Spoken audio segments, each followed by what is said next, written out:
I've updated the new book. You might want to buy it just for the Trumpish 1984 feel to it. But it does update the strip and flip election, and it will look at what happened during the recount. But one part of the book, we tried to give it a historical analysis, is really what we call the 5 Jim Crows. And the 4th Jim Crow, which I think we're dealing with right now, that was the systematic subversion of democracy throughout the Third World by the U.S. government and through its intelligence apparatus, as well as its covert operations of its military. So, with that in mind, let me begin by suggesting to you the Russians aren't coming. Okay, the Russians are not coming. Sure, the Russians are probably doing some hacking, so are the Chinese, and so is the largest spy state in the history of civilization, the United States. So let's keep that in perspective with the known $60 billion. You know, right? I mean, with Trump running amok, saying he's a $54 billion increase in the military. My God, that's the military of the UK, the 5th largest military power in the world. We need to think about what's really happening here. And that is, sure, superpowers attempt to hack each other and gain access. But the problem is that we've privatized elections in this country and given the keys to the kingdom to private companies that can steal any elections they want because they control it all. Right? We've privatized the voter registration databases. And we have massive problems in my state, Ohio. Does anyone believe that Diebold in 2004 accidentally glitched 10,000 people, all in Cleveland, all in the inner city, 2 weeks before the election? It was just a computer glitch. Or was that an intentional, racist disenfranchisement of voters? We know what's going on, and now they've computerized everything. In my state, who runs the maintenance for the databases for voter registration? Triad. It's run by the Rat family. I just a few days ago talked to the head of Right to Life in Ohio. And I said, how close are you to the Rats? I said, well, they're my major donors. The major Right to Life donors in Ohio maintain the databases in the vast majority of counties in our state. And everyone's saying, well, what about the Russians? Ain't the Russians purging the voters? Wasn't the Russians that purged 24.96% of every single voter in Cleveland in a run-up to the 2004 election? Not the Russians that did it. Privatized, partisan, for-profit companies that are doing it to get their people in, whoever their people are.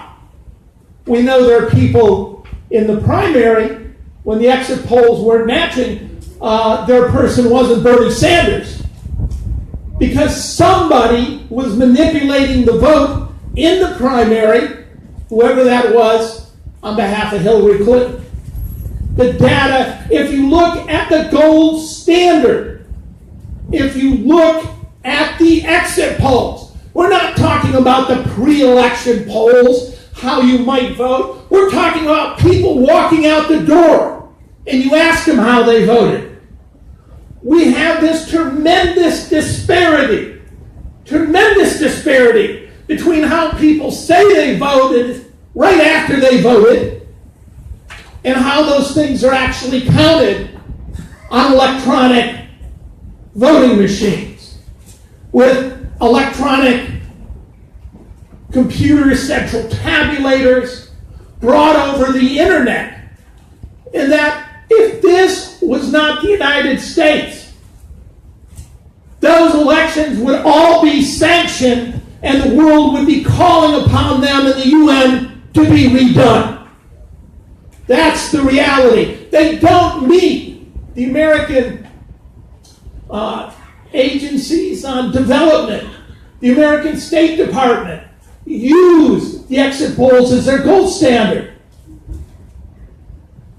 And we haven't been able to live up to those standards. What they're trying to convince you is that the universal laws of statistics apply everywhere on earth except the United States, where a group of for-profit corporations secretly control the voting codes, the computer codes. And they say, well, is there any proof of that? Let me just read you a few blurbs, because this stuff is not hard to find. Okay. In 1974, the U.S. General Accounting Office commissioned a year-long study on the risk of electronic voting equipment. In 1975, Roy G. Saltman, an electronics expert at the National Bureau of Standards, warned about the dangers of electronic voting. In his paper, Effective Use of Computing Technology in Vote Counting, he wrote, quote, increasing computerization of election-related functions may result in the loss of effective control over these functions by responsible authorities, and that this loss of control may increase the possibility of vote fraud. What radical wrote this? National Bureau of Standards, Special Publication 500-30. They've known about this stuff. And some of our progressive friends over at The Nation and other publications don't want to go here. Oh my God, it'd be a conspiracy. I mean, you're saying someone could program a computer.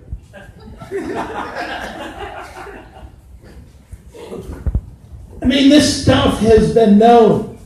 Okay, 1975, you remember the Church Committee.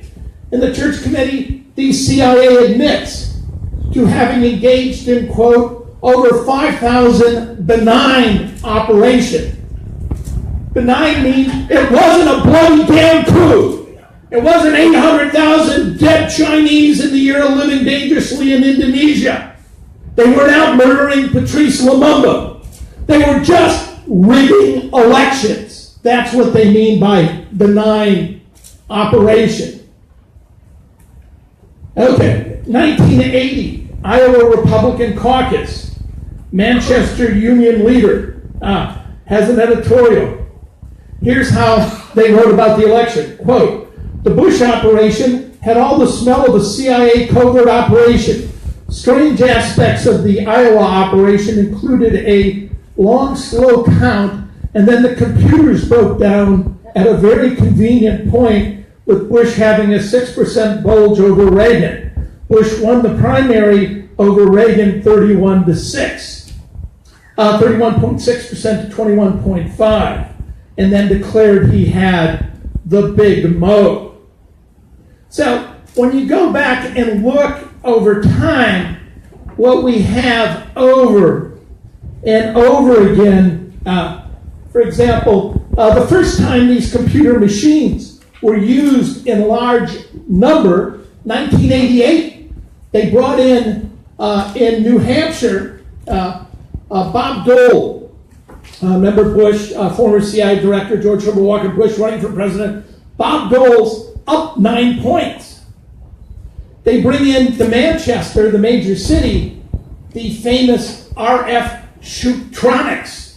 And I know what you're thinking, give the guy a chance. Just because Ransom Shoup was convicted in 1979 for conspiracy to defraud the federal government in connection with bribe attempts to obtain voting machine business doesn't mean he's a bad guy.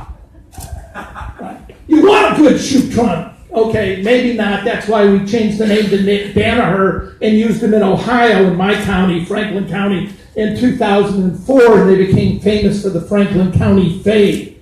That is, you pushed for carry, you went to look away, suddenly the vote had disappeared. We actually named it, gave it its own name. It wasn't a complete flip, it was a mere fade. So, and we recorded it. Oh, there's not an ounce of proof of that. Other than the 500 people who swore under oath that it happened. Okay, so there's no proof of that.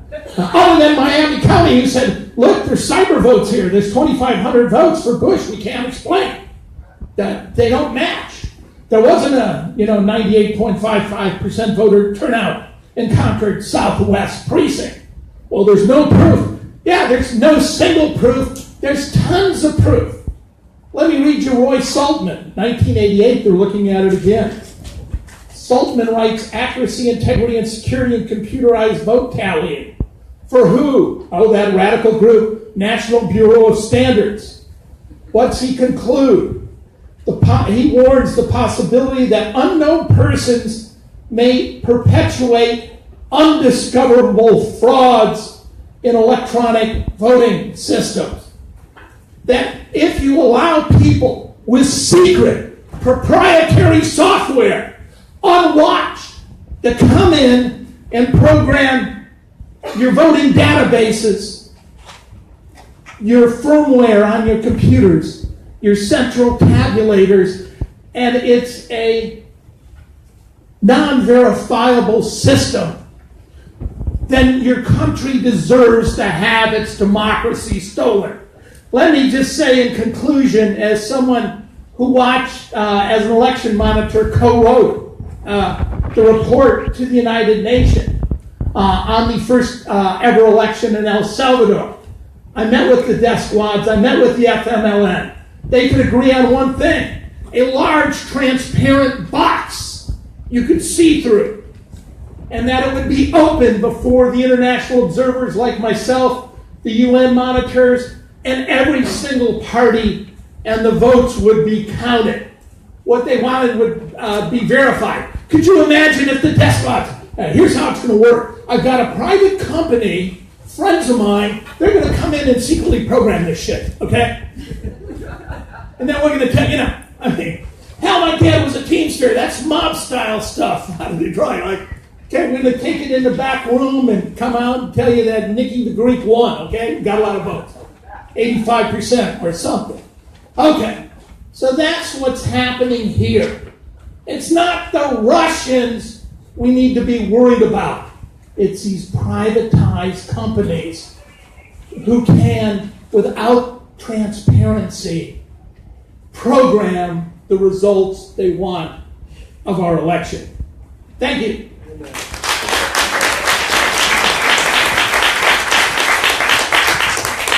Thank you, Bob. So much for lack of evidence, official skepticism in the media. Okay, be sure that the sign-up sheet continues to circulate. Also, before I forget, I made about 50 or 60 copies of a bibliography which involves the deep state and election integrity, some of the books I've been reading, and I wanted to share with everybody. So just take one and pass it on. Will there be time for questions? Absolutely. Absolutely. Yeah, save your questions till the end. What's that? We'll stay late. Okay. There's nothing going on at the plenary. Yes, and Jonathan is an excellent critic of the whole left forum. I rely on him. All right, so now we have Jonathan Simon, whose Code Red, Computerized Election Theft in the New American Century, proved to be a key summary of the statistical evidence of election theft, irrefutable. And it was through his appearance on Bonnie Faulkner's Guns and Butter program in November 2014 that made me personally so outraged that I contacted the Left Forum that I've been the official photographer for and said, I'm going to run a panel and we'll get Jonathan Simon and the key people. So Jonathan, I present to you as the, Bob is a hard act to fire, but Jonathan is equally fire-breathing. So be sure you have all of your fire shields on. So Jonathan Simon. I think I'm going to try this without the mic because it's heavy. And then get a reaction. Can you hear me? Yes. Am I good? It's better Did for somebody say recording no? too. Oh, you want it recorded with the No, mic no. or without the mic? The echo is terrible. All right. We're going to just shout. Strange What noise. is a wave? So I'm going to do something I almost, well, I actually never do, which is I'm going to read a bit, and you'll see why. Bob was characteristically shrill, but even more shrill than usual, because we're getting more frustrated by the day, by the week, and it is just crazy making. We are all in need of psychiatric treatment at this point, because to know something and to see something at such a deep level and with so much, really certainty, and to not have it even be considered in public debate, in public discussion, we really are Cassandras. Richard Clarke, the national security guy, just wrote a book called Warnings, and the subtitle is Finding the Cassandras, who, people who predicted Fukushima 10 years in advance and whatnot, and they missed us. I mean, we're like the only Cassandras they missed, are the election integrity people, and we've been squawking about this for 15 years. So I'm trying to fill them in on that. But what I'm going to read you is, are people, you guys familiar with David Leonhardt? Is David Leonhardt here? No, okay. If you don't know, he writes an opinion column for the Times. And it's a daily column, and he's very good. He went to my high school. He is very, savvy about what's going on politically and about Trump and about what's happening to this country. He's not shy with his opinions. And so his column today, this morning, I'm just going to read you an excerpt from it, because part of this panel was about the media and why and how we get the media's attention. We need the media's attention, why we have a topic. So David Leonhardt is talking, of course, about climate change, about the Paris Accords, and about Trump. And he said, scientists and the leaders of virtually every country in the world take climate change seriously. There is only one major exception, the Republican Party in the United States. Republican leaders instead promote silly conspiracy theories like the cornucopia of dystopian, dishonest, and discredited data President Trump offered yesterday. And I mean, for anybody who heard that speech, I was in my car, it was captive audience to NPR, I kept wanting to turn it off, I almost drove off the road 3 times. Steam was coming out of my ears in fury at this epochal moment where the world finally got together with some measure of cooperative, unity. And this guy takes a shit on it from our country. And so, the fists are clenched, I'm sure all over the left forum, the fists are clenched all over the world of science, not to mention the other 190 countries. So this was a biggie. He says, President Trump offered yesterday, when in office, the Republican Party acts on these falsities, and boy do they ever. Yet Republicans have paid virtually no political price for all of this. Gee. They control the White House, the House, the Senate, 33 governor's offices, and the legislatures in 32 states. Secretaries of State, Attorney Generals as well, the whole schmear. No large segment of American voters is willing to punish the party for a stance that is likely to harm the human race, Republicans included, for generations to come. I'd like to ask the readers to send me articles, be careful what you wish for, David, they've read, or thoughts they have about how to develop a more effective political message on climate change, a more effective political message. Passion, righteousness, and even anger can certainly be useful. Resistance, right? Yet they aren't enough after a day like yesterday. Everyone who cares about the planet also needs to aspire to effectiveness. So I accepted David's invitation, and in fact, I invited him to dinner in return for his invitation. But I wrote, Dear David, you want a more effective political message on climate change? How about this? count the votes observably in public in America, as they now do in the Netherlands, Germany, Ireland, et al., rather than in the pitch dark of ES&S, Dominion, Skytle, Command Central, Triad, I'm adding to the letter, controlled cyberspace. Those private corporations, private partisan corporations to whom we've outsourced the fate of the world.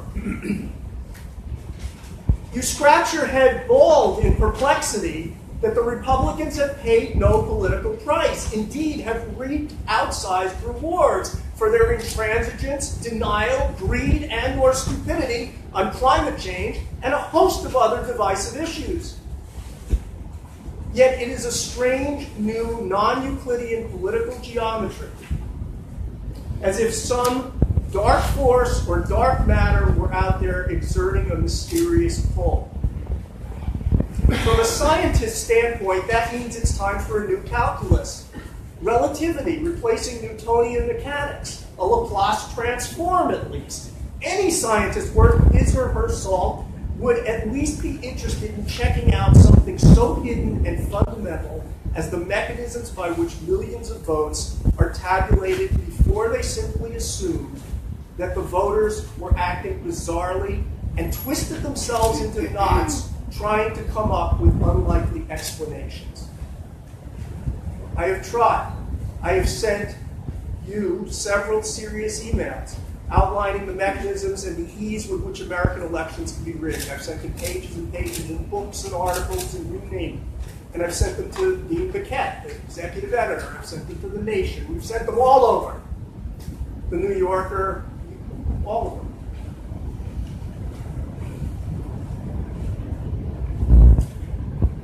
Outlining the mechanisms and the ease with which the American elections can be rigged. Evidence that that open invitation has been cheerfully accepted in fact, and pleased that you sound the alarm loud and clear in form of a clarion call for restoration of public observable vote counting. A rescue of this critical process from Dominion, ES&S, Hart, Skytle, SOE, Command Central, and for all we know, the Russians, and any other entity with a stake in control of the American political process, soon or sooner, in time for 2018. No response, no acknowledgement, even off the record. Like you, I received what I still feel was the most valuable part of my education at Horace Mann. Perhaps the most valuable thing I learned there was perseverance. I am persevering. So this is what we do in our spare time. We write letters to the media. We plead. We play on the fact that we went to the same school or once dated the same woman or something. Some form of connection. So please listen to me. I'm not a crackpot. And I think our batting average is pretty low with the media, all of the media, with very few exceptions. If you step back and you look at the last 15 years, this new American century, what has happened with seeming inexorability in the computerized voting era, this rightward veer, what's right? Right, no, right, to you, left, right. Rightward veer, some sort of strange, I don't know, some strange new curve.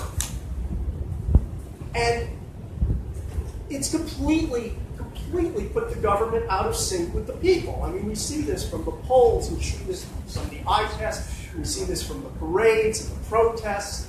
It is, granted, we're a polarized country, but we're in the majority! And we're being ruled by a minority, and not just a minority, but a cynical, rapacious, greedy, and really malevolent minority. And we're ruling a lot of the world, or we aspire to rule a lot of the world. Who knows, now, but we have enormous influence on the fate of the planet, on the people on the planet, the life that shares the planet with us, the animals, the oceans. And it's all distorted. And we're looking for explanations all over the left forum this weekend. People will be looking for explanations. We'll be gathered in rooms What has happened? How do we explain this? Hillary ran a terrible campaign. Bernie was this, and blah, blah, blah. And you go back to 1940 and the Communist Party. All sorts of historical and psychological and all these explanations in order to guide our strategy and our tactics. Right? That's why we're not just interested in explanations for academic purposes, but only in this room. And we filled it up finally, Joel. I was a doubter, but my God, you're all here. SRO in the election integrity panel, which is the first time because we've been doing this for about 5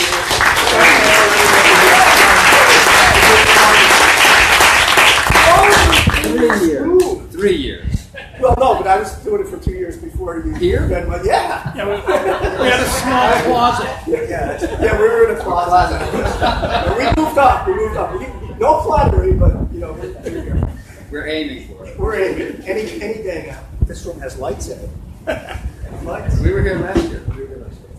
Only in this room is the most chilling, and when you really think about it, simple explanation being in any way, shape, or form fascism by fraud.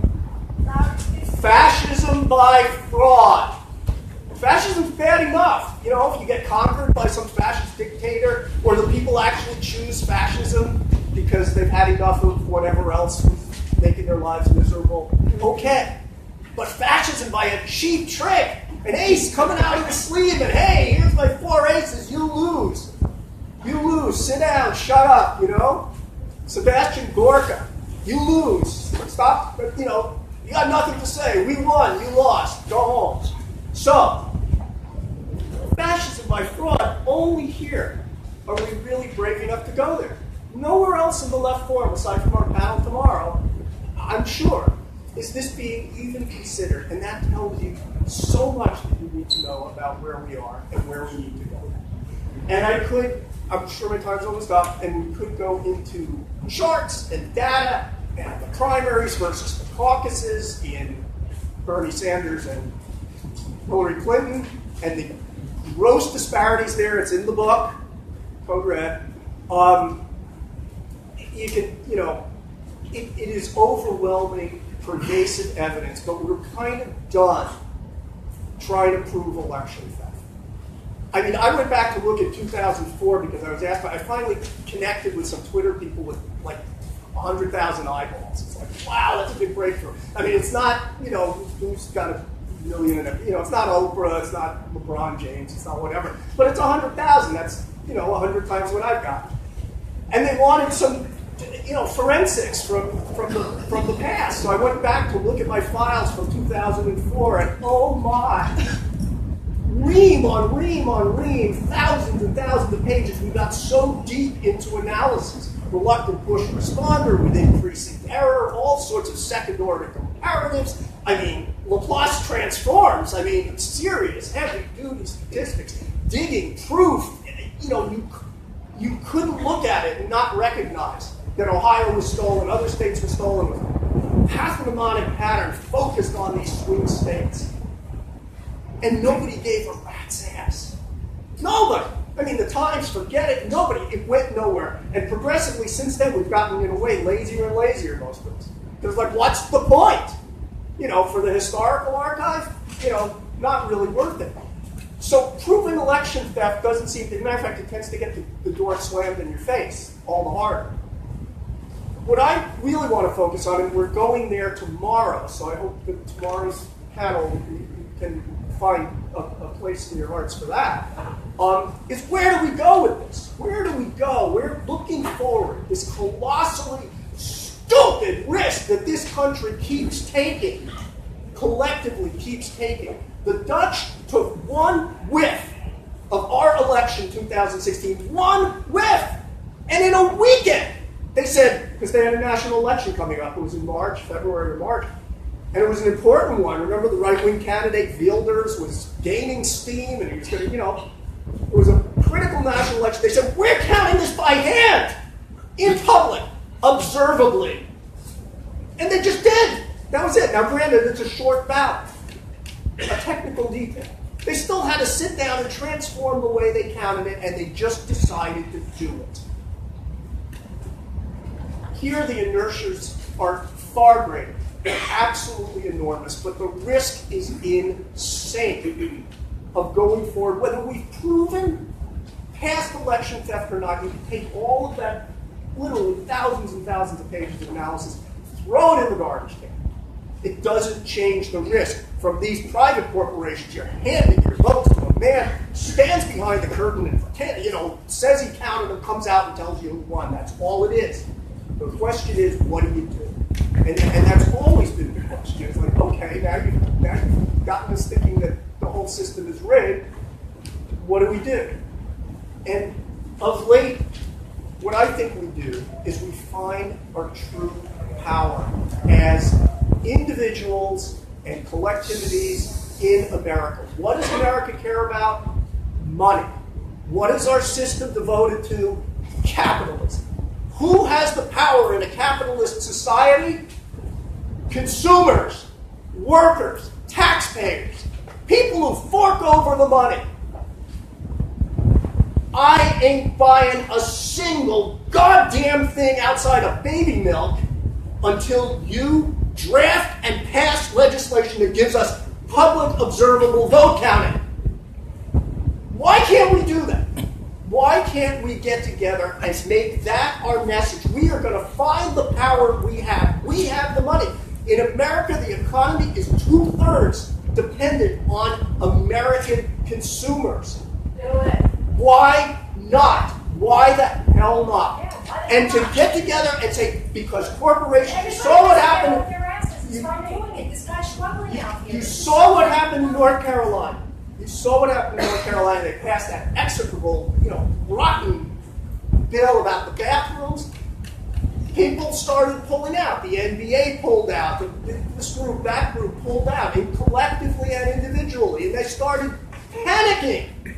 Our businesses are going down the tubes. We've lost 2% off our bottom line. The fucking sky is falling. We gotta pass a new bill and let those gays into those bathrooms or crannies or whatever the hell it was. Okay? Because that's what the corporate bottom line is. That's what we're tuned to. You lose 2% off the corporate bottom line, and it's the corporate boardrooms panic sets in. So, who owns the politicians? The corporations. Who finances the corporations? The consumers. So we could stop working, we could stop paying taxes, and we could say, these are our demands. I don't care how you do it. Just get together, call a special session of your legislature in Wisconsin or whatever the hell state it is, and do this. The corporations who are seeing their bottom line drop down are going to get down there, and they're going to go up to Scott Walker and whatever legislator they own. And they're going to say, yeah, you better make this happen. These guys mean business. Now, I know we're talking big. This would have to be a very, very strong, coordinated. Nobody's ever accused me of being an organizer. But somebody comes up with the concept, somebody comes up with the idea and says, we got to unite this power to this purpose, to this cause. Because we have this power, and they are so afraid of this power. They go to bed every night praying that we don't discover that we actually have this power. Right now, you'd say our power would be, normally, you'd say the power is in the vote, right? You go to, you get to go to the ballot box, and we have this periodic right of review every couple of years. They've taken that away. They've taken our sovereignty away. They've taken our vote, our ability to have votes counted fairly, honestly, and accurately away. That power is gone. So what's left? Armed revolution? Not something that I think most people would jump to. But we have something that is not violent, that is not even civil disobedience. It's capital disobedience. You're not getting my capital. So you first sell your stocks in those corporations because they're going to go down, and then you make a pledge. And why can't move on through this? And why can't some of the organizations that are out there that are sending all these petitions around that are great but not particularly useful, petitions, parades, polls, what do they mean in the long run? They don't mean anything. It's got to happen in our elections. That's how you get rid of Trump. That's how you get rid of this infestation at every level of the political system, of this small minority. And, I just think that it is time. It is absolutely time that we got on that bus and we made this happen. And, anybody who has any sort of an organizing gene and wants to go out and go to their organization and say, hey, have we considered the use of economic clout, economic muscle, of power that we have to do this? I would encourage you to do that, because that will then give us the power back, the sovereignty back that we had to exercise at the voting booth and have a democracy again.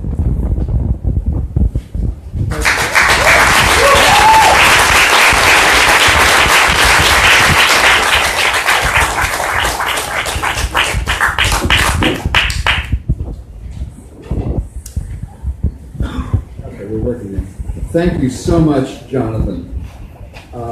I wanted to point out a few things. We have our second panel in this series. There are other panels on election integrity tomorrow at 3:30, and it's on page 44 of your program, the very first one, in room L76, and we have most of the people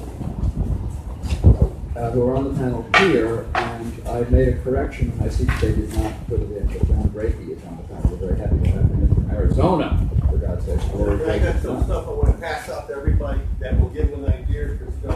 We are working terribly towards the Franklin. Pass it out right now. Yeah, thank you. Yeah, get it out there right now. I wanted to also point out that on the sheet that I passed around with bibliography, there are actually 3 books on the deep state. 2 of them I'd like to make a mention of. The best overview, the deep state, is this shadowy over-government that we don't elect. And it's one of its directives is, of course, to make sure that the elections come out, quote-unquote, right. So election, just as we have these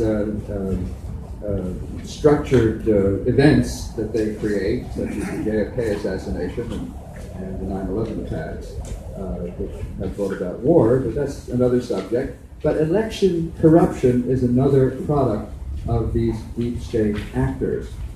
Now, Peter Dale Scott, who wrote what I think is the best book on the deep state, doesn't mention it. And I had the privilege of speaking with him. He's 87 years old. I met him in Berkeley in April, and we had a wonderful conversation. But Lance DeHaven Smith, who was a friend of Mark Crispin Miller's, wrote a book called Conspiracy Theory in America. And I can't recommend this book enough. Because to all the naysayers who say, oh, that's just conspiracy theory, 9/11 attacks, inside job, conspiracy theory, JFK, multiple shooters, conspiracy theory, election corruption, conspiracy theory. And by the way, I'm quoting Josh Holland, Nation writer, who wrote that we are conspiracy theorists in an article online, on the Nation Online, after I had interviewed their managing editor, Rowan Carey, and presented him with very serious evidence. So we've been dismissed by the Nation. And Lance DeHaven Smith says, yes, this is the compliant press. The compliant press. Who owns the Nation? Well, somebody owns the Nation, and it ain't us. So that's what to tell them if you go on their cruise. All right, so, yeah, no, that's the only thing. But I did want to mention to everybody that in today's daily news, you have Trump to world, drop dead. So this will be a souvenir cover. Go get it. It's only available today only for $1.25. After that on eBay for $15, $30, $100, $5,000, and so forth. So it's $1.25 today. Anyway, so it is my great privilege to present our next speaker. I wanted to say about her. Yes.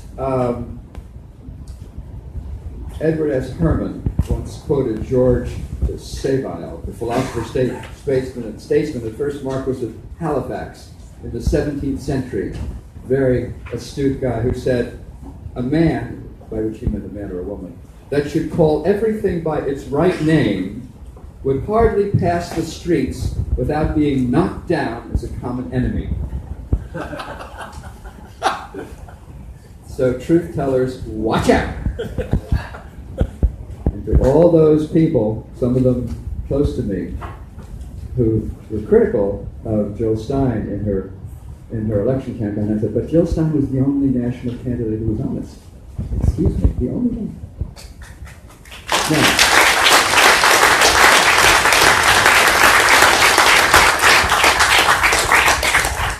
so honesty comes with a price, and I'm sure we've all paid it, but Jill paid it very, very publicly. Jill, I have 2 pages of credentials for you, but I'm going to let everyone go to your website and read them, and I'll just say it is my great privilege to present Jill Stein. Dr. Jill Stein.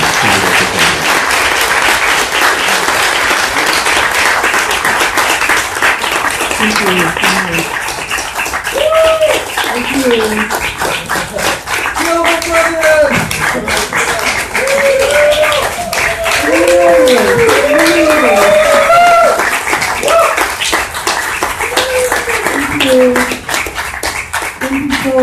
you to all these panelists.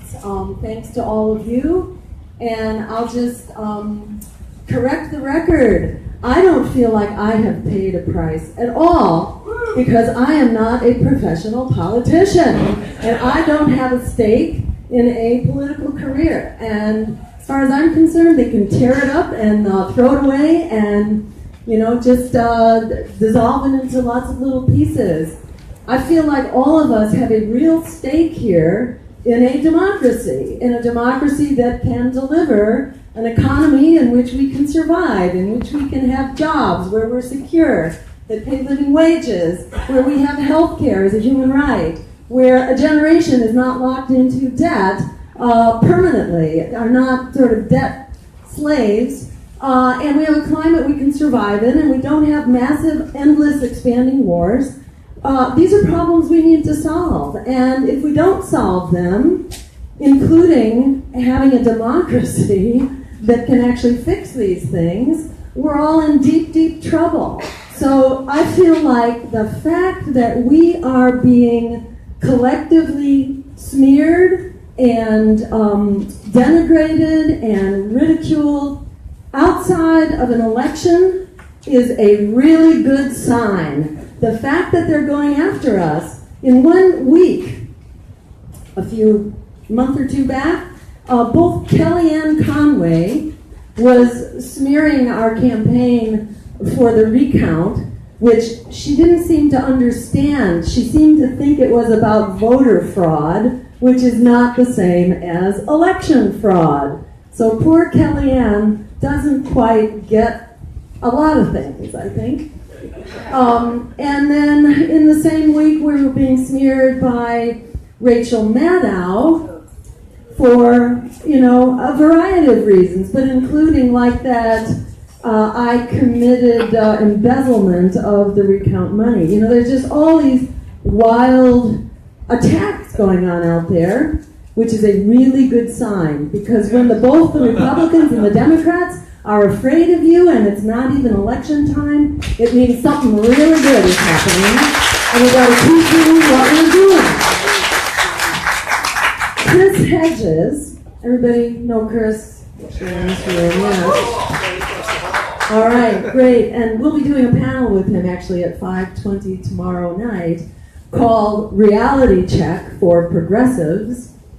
But one of the wonderful things that he says is that when he was in East Germany as a war correspondent for the New York Times, that the democracy, this is in East Germany with the wall and their Stasi security state, spy state government, and they were trying to reform it, and they were saying among themselves, maybe in 10 years we'll start to get somewhere, but actually all came down. It is a house of cards. It's going to come down. The only question is when. We're not going to know until it happens. And the name of the game is for us to keep building a strong, unified movement for people, planet, and peace over profit and democracy. And we just got to keep doing the work. This is a time of unprecedented crisis and unstoppable resistance. And that's our job, is to keep resisting better and stronger and more unified. So, just for the record. So, I'm going to say a few things about the recount, because this is a great chance to be able to say it. And the recount was sort of like a fight, in real time, visible before everyone, a fight for all the things that we talk about in election integrity. And I sort of wandered into this, kind of like Dorothy in Not in Kansas Anymore, not knowing the deep numbers and the history of this, but just knowing that we have a right to a fair, accurate, secure, accountable vote. Period. It's not rocket science. And in my view, you shouldn't have to justify it with all kinds of sophisticated computer deep analyses. This is just what democracy looks like. Democracy is about accountability and transparency. And why in heaven's name would that not apply to our vote? As a case in point, what Jonathan was saying before about Europe and how differently things are done. In Austria, a couple months back, there was an election. Actually, the first time, it was about 6 months ago. There was an election for president. Anybody know this story? There was an election for president, and it was suspected that a few of the precincts or counties began to count their vote early. There was nothing about what impact that made. There was just the sense that some rules were broken here, and that wasn't okay. Now, it turned out that a Green Party member won that election for president in Austria.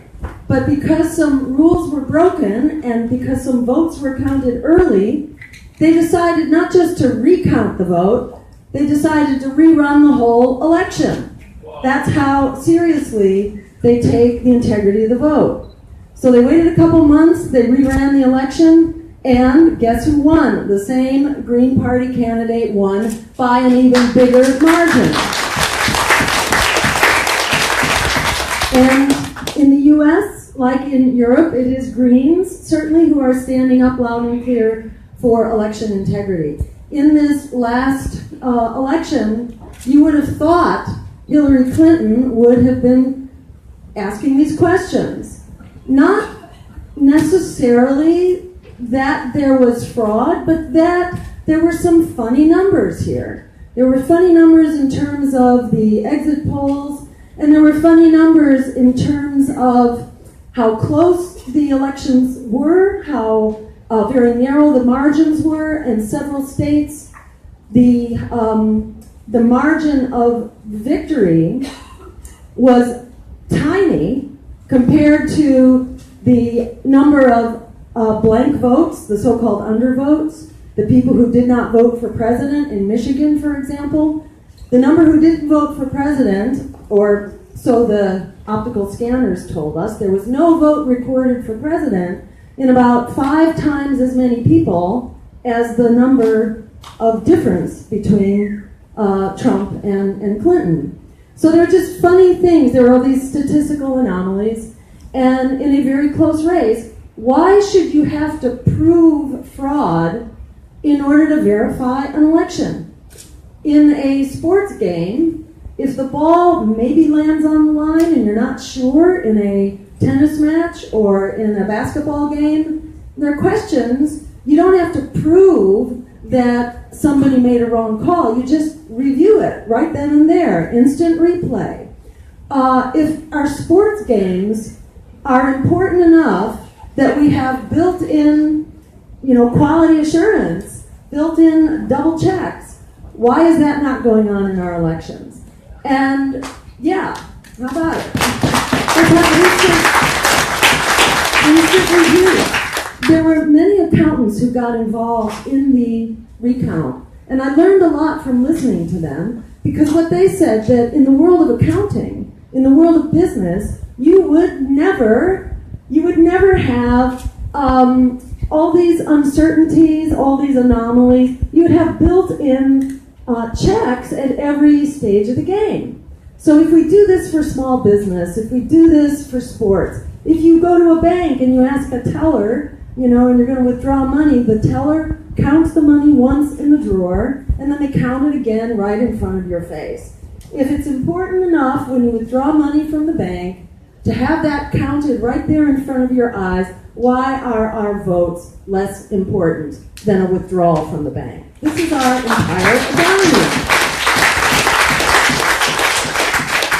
Or when you're flying in an airplane, you shouldn't have to wait for the plane to be in trouble in order to realize that you need redundancies, you need security, you need built-in safeguards on an airplane. I mean, there are just so many common sense analogies. This is why it was very, very threatening to the system that we were able to fund the recount, that Americans stood up on Thanksgiving weekend and dug deep and came up with like $7 million in the course of a week, over 160,000 people contributing an average of $45 to say that we deserve a voting system that we can trust, which is accurate, secure, and just, and free from the scourge of Jim Crow in our elections. And so let me just jump forward to say that, in my view, election integrity is not only about counting the votes, it's about ensuring that everyone who has a right to vote gets to vote. It's about ending voter suppression, ending interstate cross-check, which is this system created in order to disenfranchise voters of color, Latino, people with identifiable last names that get stricken from the polls preferentially. And, I don't know the numbers offhand, but it's like hundreds of thousands of people who were denied the right to vote. That could be absolutely distorting the outcome of our elections. Add to that felons who are unjustly disenfranchised, prevented from voting. That would transform the outcome of elections in many states, like in Florida, for example. So there are many ways in which our elections are being stolen from us, in which these elections are unjust. Add to the voter suppression against communities of color. Add to that the power of money in politics, so that it's only candidates with a lot of money, for the most part, that get lifted up in the first place. Money in politics that sort of buys your way in. It's the censorship in the media. As the president of CBS said, Donald Trump may not be good for America, but he sure is good for my bottom line. So I hope his bottom line is enjoying their success. They delivered to Donald Trump something like $4 billion worth of free media. Hillary Clinton got about half as much. Bernie Sanders got half as much as Hillary Clinton. And what we got, was like a pittance. A few seconds, actually, of free primetime media. So the role of media in distorting this is incredible. 75% of Americans were screaming for open debates, and what did they get? We got the same as usual, even though the majority of Americans not only wanted open debates to know who the other choices were, but rejected as the most disliked and untrusted candidates in our history, the two candidates who were basically shoved down our throats. So, there's no question that this system is extremely corrupt. Donald Trump is the product of a very corrupt election, more corrupted by big money and big media, and potentially election theft for all we know. But we shouldn't have to prove it in order to secure our elections. This should be just built in, as it is in many European countries. We should have automatic recounts whenever an election is close. We should have automatic audits, if not hand-marked and hand-counted paper ballots, which is the safest alternative of all.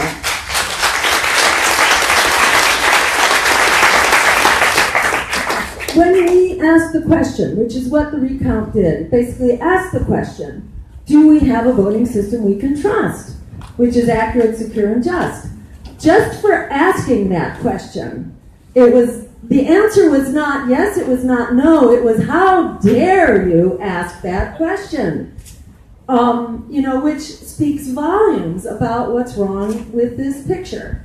And it's not rocket science about how to do this, but what they did was incredible. The kinds of roadblocks that were thrown up also speak volumes. So those roadblocks were legal, they were bureaucratic and administrative, and they were financial. Just to give you an example, we had a great legal firm, which in fact we still have, because, by the way, the recount is not over. It's going on now in court in Pennsylvania, and is about to go to court in Wisconsin as well. So this is alive and well. If you were a contributor to the recount in whatever way, through your time, your energy, or your dollars, your efforts, your resources are still being put to work, and hold on to your hat, because we are going to get a full hearing in the courts and in the courts of public opinion to the extent that we can. We are going to continue to drive this issue home and to lift it up. So what they did to try to suppress this issue, because it's a winning issue. The American people want a vote system that we can believe in. People don't believe in our voting system right now. According to the New York Times, it was 80% of Americans who said they were disgusted with the election just before the end, before the outcome. They were disgusted, 80%.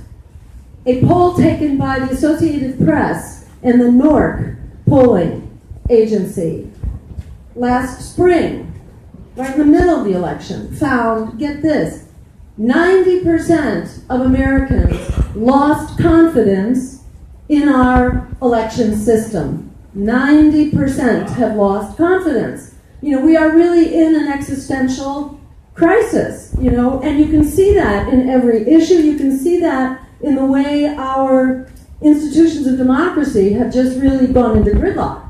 They're just totally not working. I think in part because they are not real. They are just they are surrogates for their big money sponsors. They do not have the capacity to think, to feel, to conduct rational thought and discussion. They've sort of left their humanity at the door, and they are just sort of the puppets of their special interests. And people know this. A study done out of Princeton about 4 years ago found that everyday people essentially have zero influence.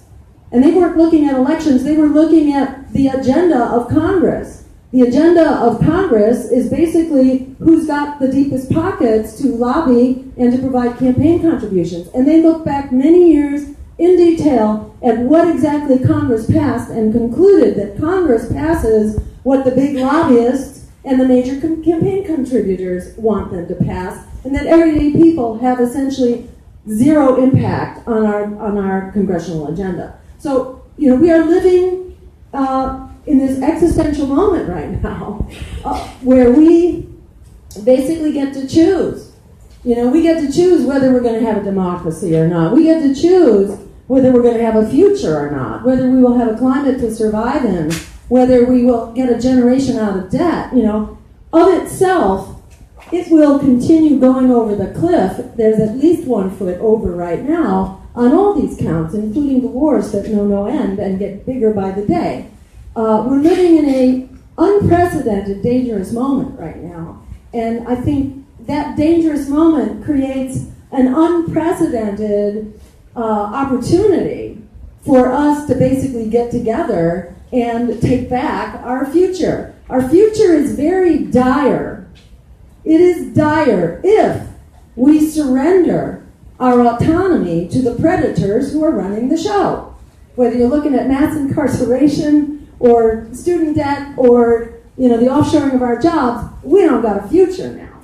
It's not only the voting integrity that they could give a hoot about, they could give a hoot about everything else. So the name of the game, in my view, is about our coming together as a unified movement, because that's when we become unstoppable. If they can split us into different issue groups, we will never get to critical mass. That's what persuaded me to become a political activist. I should say, actually, I was tricked into becoming a political activist. I was an issue activist, and I went from one issue to the next, thinking that, oh, maybe on this issue we'll get our breakthrough. Surely healthcare, because everybody needs healthcare. You can't even go out to vote, if you don't have your health in hand. So yeah, we can mobilize everybody on healthcare, and we got beaten back on that. We had a referendum in my home state in Massachusetts where we got beaten back by the insurance industry that came out, this was in the late 90s, throwing money into that referendum campaign. And they beat us back by the power of their money. I was issue shopping. I kind of went from one issue, worked on it for a few years, and then another one, thinking somewhere we were going to get to critical mass. And then I got tricked by the Green Party into running for governor, because they said, well, just do what you're doing, but run for office, and you'll have a bigger audience to talk to in what you're doing. And I was foolish enough to believe them, and I found, wow, that was really true, and that the public really is desperate for a politics of integrity, as well as voting with integrity, and all the rest. So, I've become extremely persuaded in my political experience of the last 16 years now, something like that, in fact, we really do have the power. As Alice Walker says, the biggest way people give up power is by not knowing we have it to start with. The name of the game is getting organized. The reality of this came home to me, and I'll just give you one more anecdote because I don't know what my time is like here. But in 2002, which was when I first got tricked into running for office, running for governor against Mitt Romney in Massachusetts, we fought our way into a debate because even back then people were tearing their hair out listening to essentially two versions of corporate America. So people were coming out in large numbers to the debates and screaming for open debates. So they decided to open up a televised debate. And it took place in a TV studio. And inside of that debate hall, are we being occupied here? Well, I guess the roof isn't collapsing. All right, so we'll just keep going. So inside that TV studio, no live audience, we held a debate, and I, articulated the usual agenda for people, planet, and peace over profit, with democracy and free public higher education and jobs as a human right and greening our energy system and cutting our military budget and all these things that were considered absolutely, really the lunatic fringe. And it was treated like the lunatic fringe in that debate. Nobody even bothered to rebut those ideas. But when we walked out of the debate to where the press was waiting, I got mobbed by the press for the first and last time. And they said to me that I had won the debate on the instant online viewer poll. And that to me was like, it was like suddenly the curtain came up and I realized we are not the lunatic fringe and we are not on voting integrity either. Most people are with us. And the name of the game.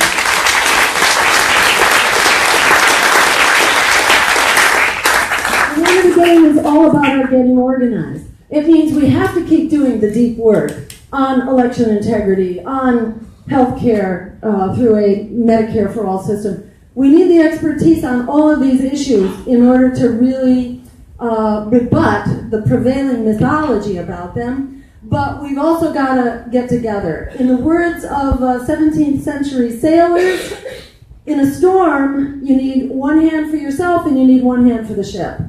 Which is why I have become a political animal, because party politics at the end of the day is about building a big coalition. And it's either a big coalition controlled by corporate America at the end of the day, whether you are a Republican or whether you are a Democrat. And what has happened with the sabotage of Bernie Sanders, with the prevention of reforms in the DNC, the Democratic National Committee, that just went politics as usual, and even in California, where the best hope for reform was just shot down about 2 weeks ago, unfortunately, the Democratic Party has not delivered, although it's been promising for a long, long time, this reform movement that was forever around the corner. I lobbied for too long. I begged and pleaded before I became a political animal. I am now allergic to lobbying. I am not getting down on bended knee anymore and asking the predators to please do us a favor. The predators are not going to do us a favor. It's time to vote the bums out. It's time for us to stand up, to get together, and to lead the way forward to the future that we need with election integrity and a peaceful, just, green future that really is within our reach if we stand up and demand it. It's all about our working together to make it happen. Thank you for being here. Thank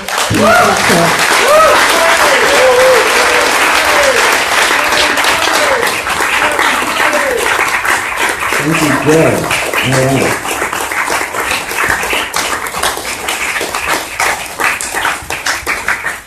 So we have several leitmotifs. The power is in the people. But be sure you sign the sign-up sheet if you're willing to get a dispatch from me or from anyone on this panel saying, let's all write to the nation, let's all write to the Times or whatever your newspaper is.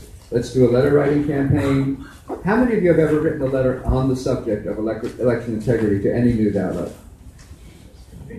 Okay, a few people. John, yeah, okay. All right, so what if everyone in the room did within a week or two? They are listening to their masters, the deep state actors. And remember, the deep state is after the profit of the 0.1%, the enrichment of them and the increased inequality in this country with all of its mortal results, as Dr. David Ansel has pointed out in The Death Gap, which is a wonderful book I just read. All right, so, and the complicity of the media has been one of the leitmotifs of this panel. And so, with great pleasure, I present our last speaker, who is a professor of media. His area of expertise, Mark Crispin Miller. He is a professor of media, culture, and communications at NYU, author of Boxed In, The Culture of TV, The Bush Dyslexicon, one of my favorites, Fooled Again, The Real Case for Electoral Reform, editor of Loser Take All, and a number of other books. Plus, he edits the collection called Forbidden Bookshelf, which is a republication collection of books that were suppressed because they offended the powers that be, and yet they had great truths to impart, including Douglas Valentine's book on the Phoenix Program. And we have Douglas Valentine's newer book called The CIA as Organized Crime, which you'll find on my bibliography. So, I present to you with great pleasure Professor Mark Crispin Miller. Thank you. Well, it's great to be here.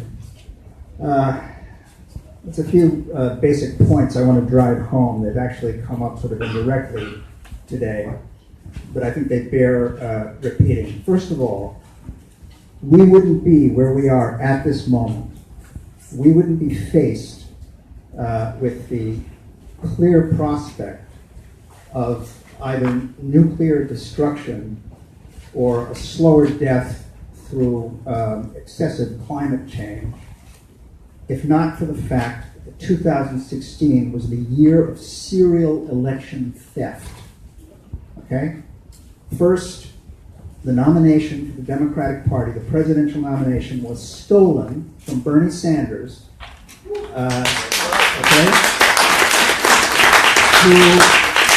through the usual insidious combination of rampant vote suppression and computerized election fraud. That's the 1-2 punch of election theft. I like to recommend reading when I speak. If you want chapter and verse on how the nomination was stolen from Bernie Sanders, I strongly recommend a study called Democracy Lost from Election Justice USA. It's over 100 pages. It goes through everything that happened, the theft of the 11 primaries from Bernie Sanders, the vote suppression carried out visibly by the Democratic Party with the computerized election fraud probably carried out by the Republicans because that's their thing. They're expert at that, and they control the company. So it's probably a rare moment of bipartisan agreement that the two parties got together and fucked Bernie Sanders to make sure that Hillary Clinton would be the nominee. Okay? That happened here in the city of New York. In Brooklyn alone, 120,000 people tried to vote and showed up and found that they'd been eliminated from the polls. I'm sure some of those people are here today. So, you know, she wasn't the democratically chosen nominee for the Democratic Party. A lot of people know this. Not so many people know that there's considerable evidence, thanks to Jill Stein, that Donald Trump didn't win on Election Day through the same combination of rampant vote suppression and computerized election fraud in the swing states, in Wisconsin, Michigan, and Pennsylvania. Some of the most eloquent evidence for that claim is the fact the Republican Party did everything they could, as Jill just noted, first to sabotage the recounts and then successfully suing to shut them down. Why would they do that if Donald Trump was actually elected by a majority of voters in those states? Okay? I mean, it seems to me pretty clear. It would kill him to hear me say this, and then that would kill me, I suppose, that he wasn't actually elected. Okay? So we are where we are now because our elections have been stolen from us throughout last year. And yet, interestingly enough,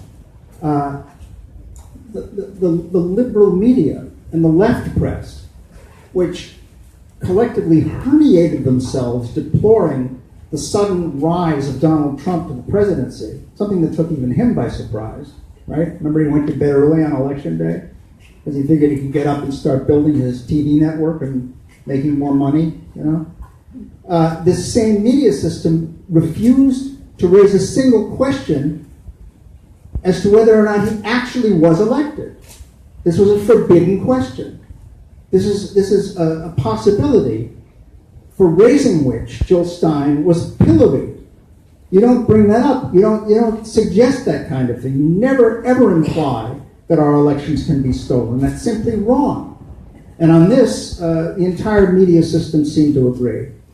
Right? You don't bring that up. It's wrong. Okay? Now, the fact that most Americans are unaware that Donald Trump was probably not elected has everything to do with the fact that this event is in a relatively small room, and it should be in a much bigger room. This should be a plenary. Okay? The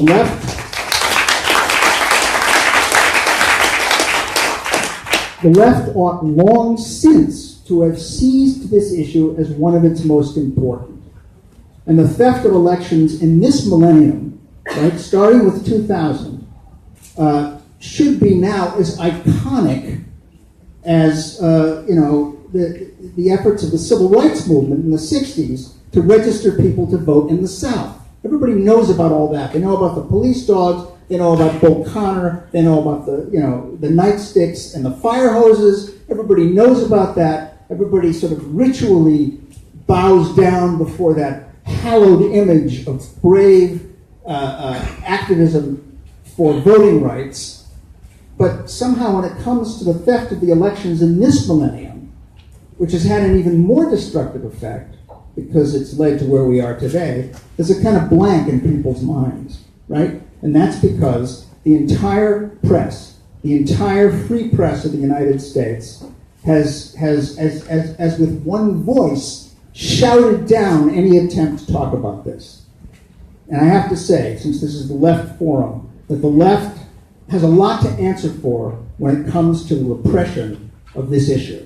Okay? I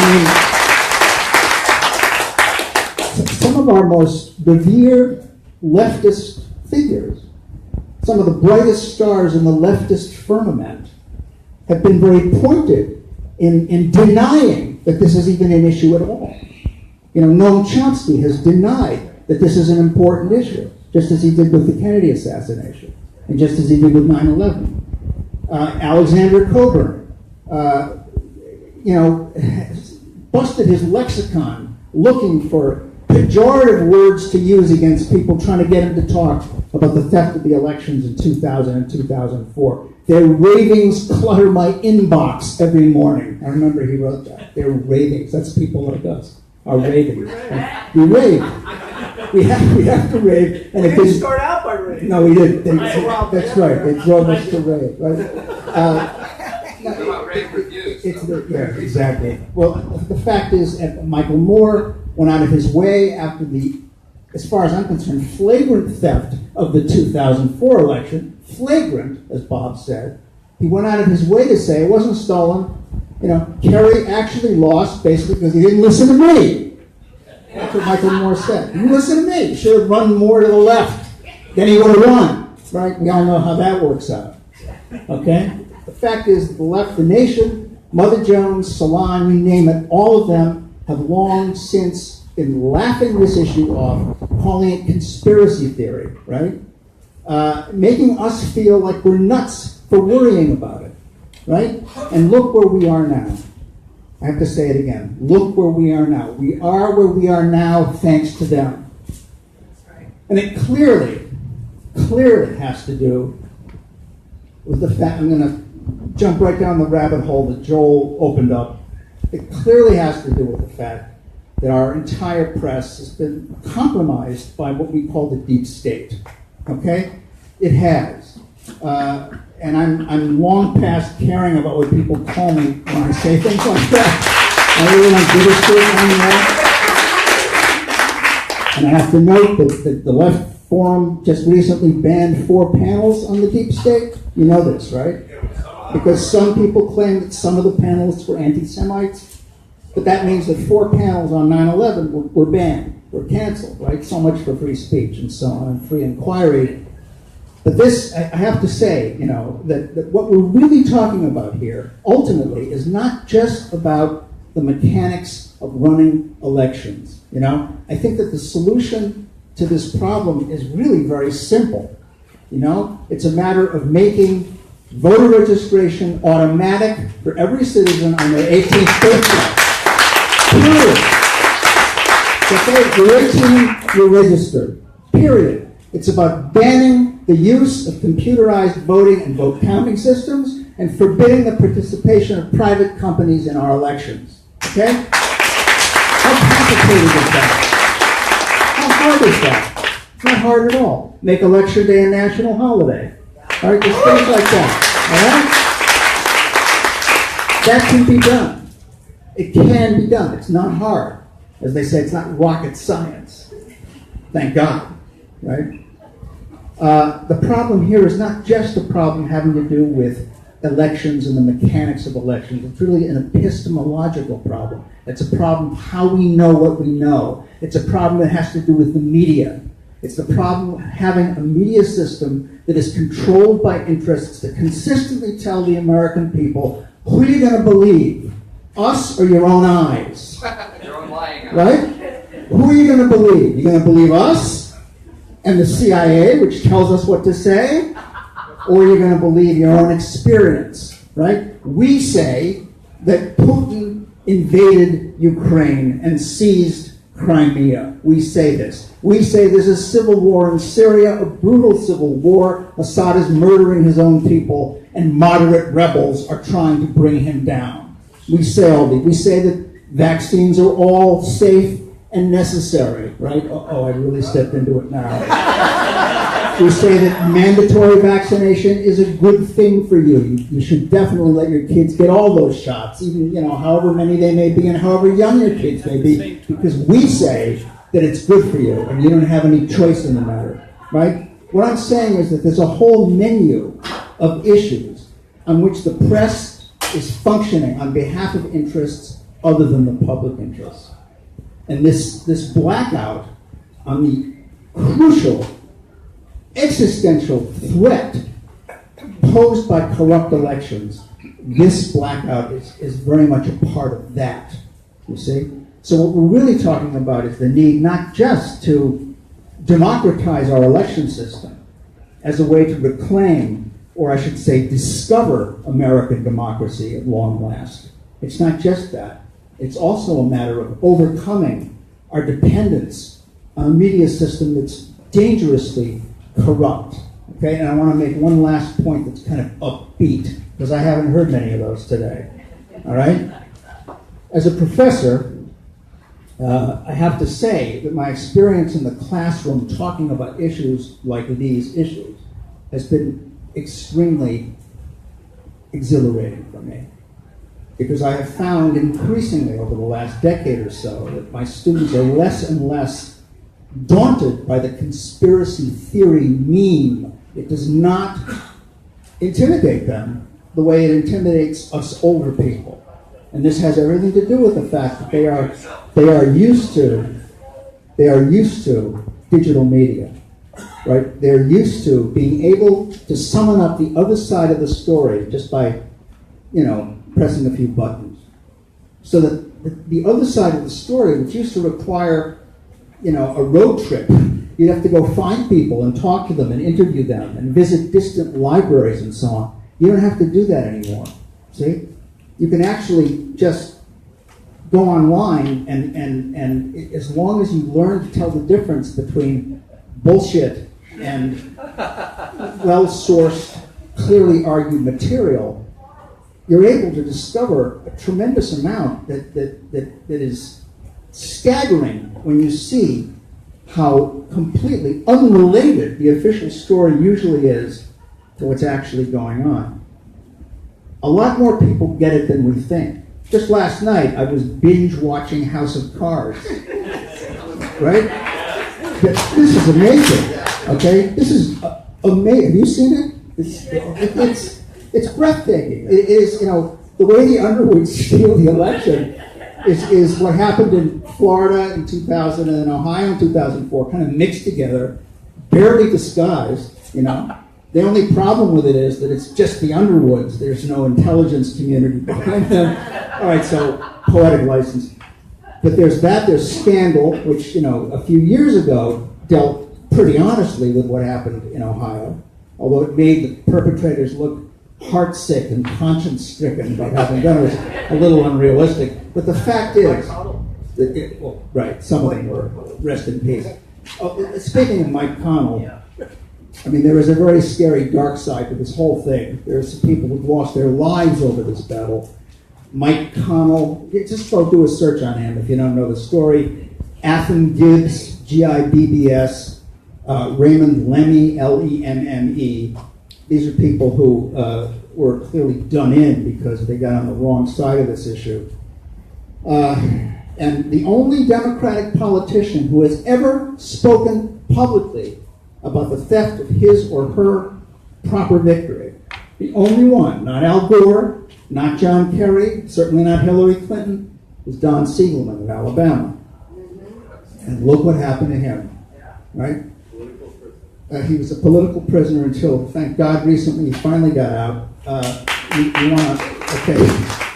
Some of you may wonder what the hell I'm talking about. But that's the problem with living in a system like this, where the most important truths are often way, way off in the weeds somewhere. That's precisely the problem we have to solve here. First of all, we have to learn how to think independently of what we're constantly being told on subject after subject. We have to brave the derision, the ostracism that we often experience when we tell our friends and loved ones the things that we have discovered, because people often do not want to hear this stuff.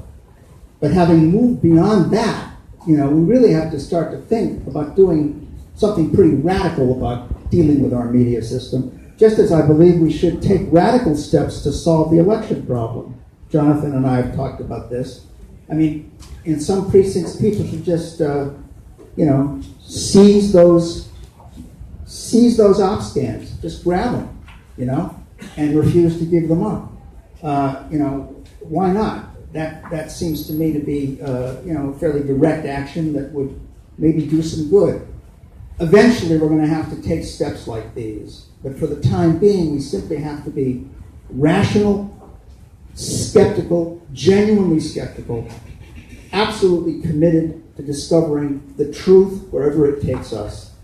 And if we do that, if we can do that and get others to do it, I really still believe, after all these many years of fighting this fight and exhausting myself, as my fellow panelists understand, I still believe it's possible, and I hope you do too. Thanks.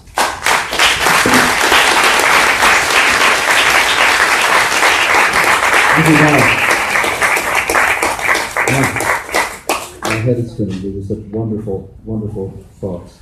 We have some time for some questions, and if you'd like to ask a question, if you can direct it to one of the panelists, I'd appreciate that. What's that? Yeah, I know. You have to go. You have to go. But no one's gonna come here. There's no other panel coming up. Please, where's my sign-up sheet? Who has it? Okay, has everyone signed it? Please pass it down. In fact, you can even stand up and pass it down. Okay, this gentleman was first, and this lady, and then that's gentleman. Go ahead. Yes, it's difficult to, I think Bob, I'm sorry, I don't know your name, or Mark. What would be the consequences if someone in Anonymous hacked the election ridiculously, put in a write-in candidate like Donald Duck on a major national election to demonstrate that the system is a fraud? What would be the consequence of that to the American public? Getting a demonstration that the whole thing is, once the vote is inside the computer, there's no control. What would happen? Well, I think you should ask Jill Stein, since one of her experts, Alex Holderman of Michigan, actually hacked the system in Washington, D.C. when they opened it up to show it couldn't be. In real time, I actually would think of it as a breakthrough. Is that I have no problem at this time with somebody hacking the system to demonstrate it. But on another level, if you go through these studies like the Everest study in Ohio, I mean, that's count the ways that you can steal an election. I mean, there was a back door built into the election that they claim the supercomputers in Ohio went down at 11:14, and they shipped them out to a private company, Smart Tech, run by a born-again Christian. And when the vote came back in, was sent back in, there was a 6.7% flip, totally out of line with the exit polls. So, just personally, I think if Anonymous or anyone could hack the system, they would be doing us a favor by showing what obviously has been done by private companies. Yeah, I would say that I disagree a little bit with Jonathan's point that there's no longer any point proving election theft. I believe it actually hasn't been done properly yet. It's been done a million times by all of us within our circle, but I think that it is possible and still desirable to make that case, to lay it out in a way that doesn't make your eyes cross with boredom. I say this again on the basis of my experience in the classroom. When I have, done this with my students and showed them some of the evidence over 2004, for example, or last year, they are staggered.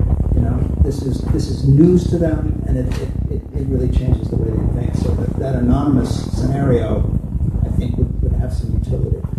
Okay, thank you. There is some evidence out there that Anonymous actually did counter-rig in 2012 and got into Karl Rove's Orca operation and changed the passwords, and that's why Rove was standing there. He was up there. Going, What happened? What happened? Because, for all he knew, this was happening, and it was thwarted by Anonymous. So, and I did speak to somebody personally who was with Anonymous who verified that. And they did claim it publicly. So, there is ways of getting in there. I think doing it in a spectacular way that's national is pretty difficult because elections basically state by state, but also because there's a whole layer there where even if they did make Mickey Mouse president with 4 trillion votes, it's got to get through the AP, it's got to get through the networks, and what you would hear is, well, we have a little computer problem, a little computer glitch tonight. You wouldn't see Mickey Mouse on CNN. Donald Duck. Or yeah, and so there would be a circle the wagons, all hands on deck effort, a successful effort, I pretty much guarantee, to thwart the rig of the rig. And so, I wouldn't be counting on something like that. I should say that, proving election theft to a classroom of students, I'm all for that, and I don't think we should necessarily stop talking about it. But you do have to pick your audience carefully, because to certain audiences, if you can just talk about the future and make it about going forward, you have much more receptivity than if you bring up the past and all that filthy rolling under the bridge. It's just a question of tactics. Okay. Which is why now is the time to talk about election theft. Okay? Yes, you were next. My question is for Mark and Bob, for the most part, and also maybe Jonathan. We talk mostly through the likes of Greg Palast and others, but we know a lot about the general election theft, the theft in the general election. But if you guys can talk more specifically about what happened to Bernie Sanders in the primary. I was at the convention, I was a delegate, and it was just obvious to me. I think a lot of people in this room probably did a lot of work for Bernie Sanders. And you guys are experts on this issue, so I'm wondering if you could just extrapolate on that a little bit. Jonathan has written a great piece that I strongly recommend, that I'm proud to say I got helping to publish. The Mid-Press News. Mid-Press News. Mid-Press News. Mid-Press News. January 24th, I believe. It's quite long. Yeah. And it does go through that quite a bit. It's also in Code Red, because Code Red was updated to the end of the primaries. It would be a long song, and, it's something that you probably can read about.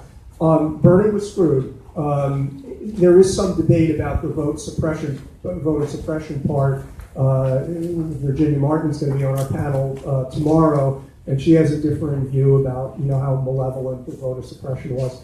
But the forensic evidence, there were 2 very strong pieces. One is that the exit polls run by the same company, polling on the same days at the same precincts, in the same weather, et cetera, were spot on for the Republican primaries, basically all down the line. And they were off, dramatically off, for the whole run of Democratic primaries, a large number and a dispositive number, an outcome determinative set of Democratic primaries were way off and all in the same direction, with the exception of Oklahoma, which is an interesting outlier because there the state has more control over the programming rather than the voting vendor has less control in Oklahoma. So the vector for rigging, which we think is coming from the inside through these private corporations, was not there in Oklahoma, and the exit poll differential was in the other direction. Perhaps the most egregious piece of evidence that I could come up with, and it didn't get any play at all, is that after the first 2 caucuses, which were Iowa and Nevada, which were very, very close, there were another 12 caucuses, and they ranged from states like Maine to South Dakota, blah blah blah, across the country, Hawaii, Alaska, and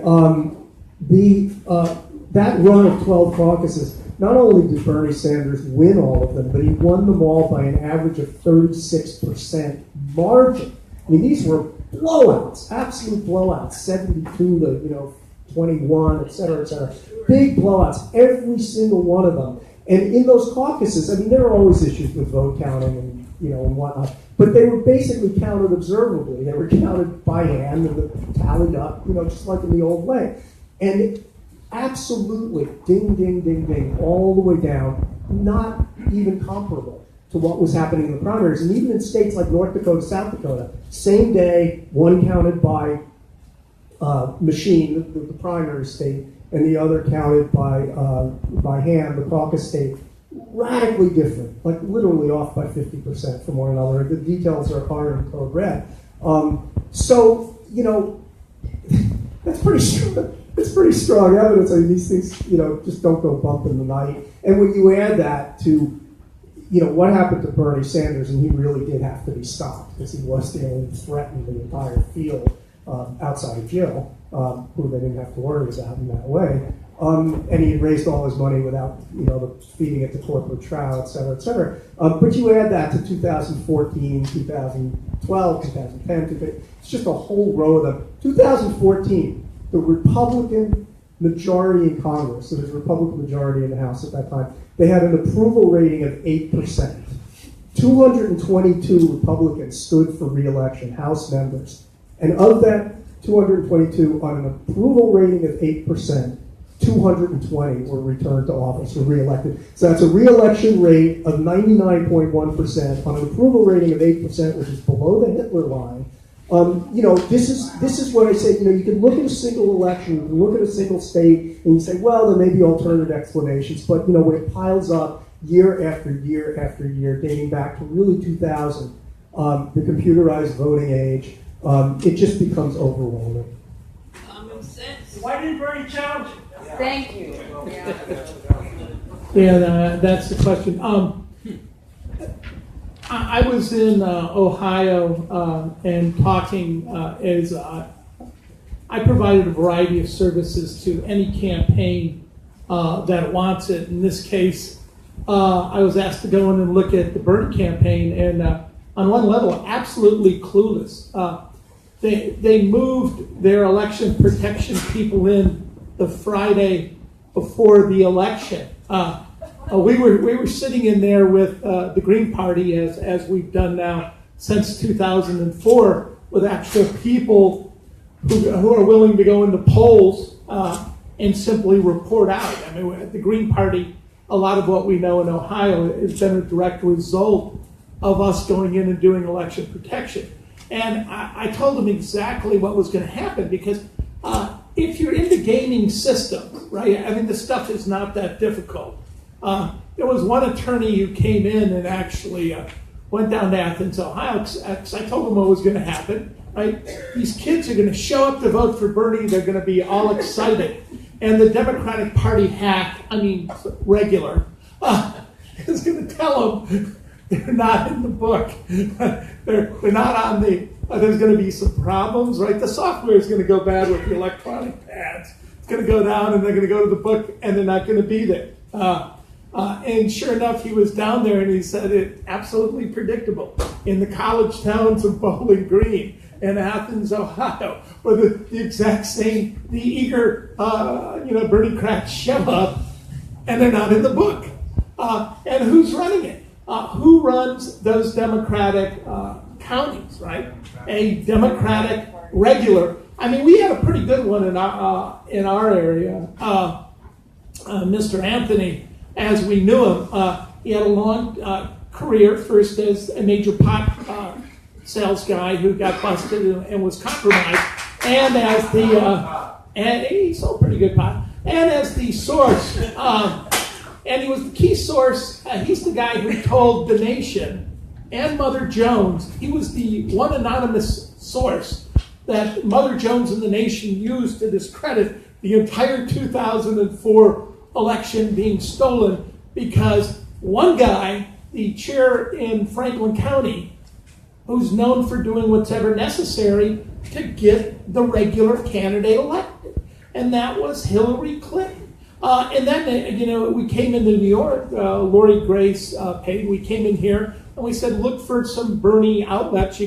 People are gonna show up, they're not gonna be eligible to vote. And then in California, it was all too predictable. I spent 10 days out in the California area with those no preference ballots, when you have a semi-open system where it's open to the Democratic Party for new people to walk in. You knew they were going to walk in and they were going to be on the wrong registration poll. They were going to be no party preference. It was predictable. It was predicted by a lot of people that are on this panel, that are in the movement. You knew exactly what their movement was going to be. Again, many, some of you were there as delegates. I mean, some of you walked out. I had the privilege of going there and addressing two different sessions, Progressive Democrats of America, the California group, I thought I might have to leave because I'd never seen peaceniks about to throw down and punch each other out because people were outraged at what happened, the stolen election in California, and that the predictability, it was done in an obvious way. And then when they couldn't do that, I mean, the same pattern of numbers, you're talking 10 to 12 states that absolutely make no sense based on the exit polls, that there's no way Bernie lost those states. Now, I don't know why he didn't challenge it, but clearly he went along with the program, which makes no sense. I mean, my great disappointment, and I've known Bernie since 1980, and I wrote him a check the first time he ran, is this is a man who made the first documentary on Eugene Victor Debs. I mean, he should have had his little "What Would Eugene Debs Do" bracelet on. Because and he's been an independent, even though he's caucused with the Dems in the Senate. But when push came to shove, he had a golden opportunity that he had fought his whole life for actually creating a mass Democratic left party by splitting the corrupt capitalist party we know as the Democrats.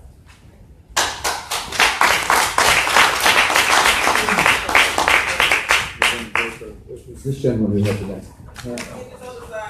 I'm going to try to get to as many as we can. Thank you all for your appropriately wrathful and inspirational comments.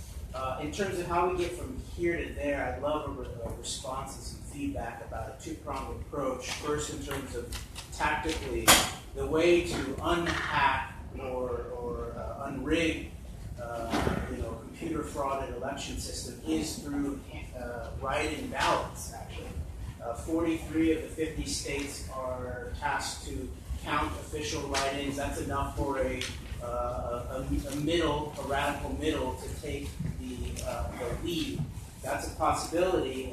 And then the other prong is a transpartisan approach to politics, something where it's based on principles and we the people's platform that can be very broad and very deep, something similar to what I think Cynthia McKinney and Robert David Steele are looking at right now. What would be the response to that? Actually, I'm going to refer you to our panel tomorrow because that panel perfectly addresses that question.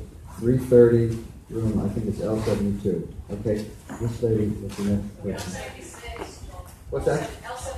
L76, I'm sorry, L76. Yeah, Lulu Friedstadt will be speaking. Thank you so much for that. L76 tomorrow at 3:30. Let's go ahead. Yeah, thank you. Good evening. My name is Hassan Ford, and corporate surveyor of the Green Party in Philadelphia. If you could tell folks a little bit about what happened to us in Philadelphia with the special election that happened on March 16th, and Sherry Hunt's campaign. Yeah. Oh.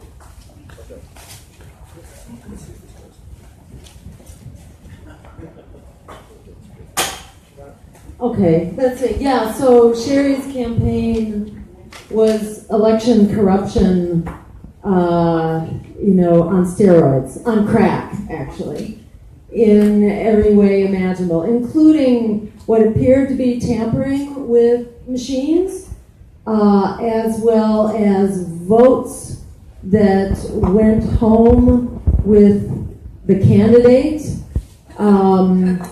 election officials who were telling people who to vote for, who were taking, there were two write-in candidates. Sherry was a write-in and the Democrat was a write-in. The Republican was the only one who wasn't a write-in. And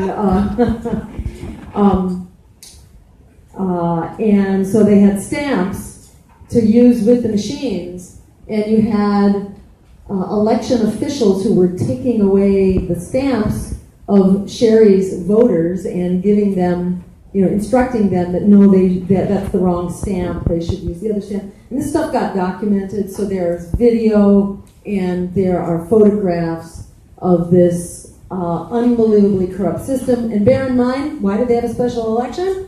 Because the state rep, whose office was vacated, was convicted of fraud and had to step down. She had actually run for re-election after having been convicted of fraud, but didn't tell anybody because she wanted to keep her seat. The prior state rep, Democrat, had also been convicted of fraud.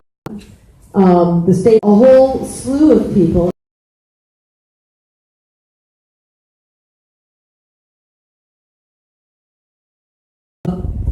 Vote count goes hand in hand with the corruption in every way of that election system and of the Democratic Party in Philadelphia. It's an incredible machine. So it's just another case in point of, why we're not going to solve this around the margins.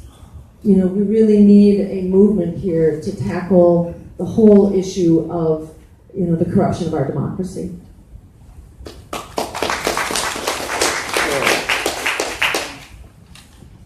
I can name two New York City primaries that were picked. One was Freddie Ferraro versus Ruth Messenger.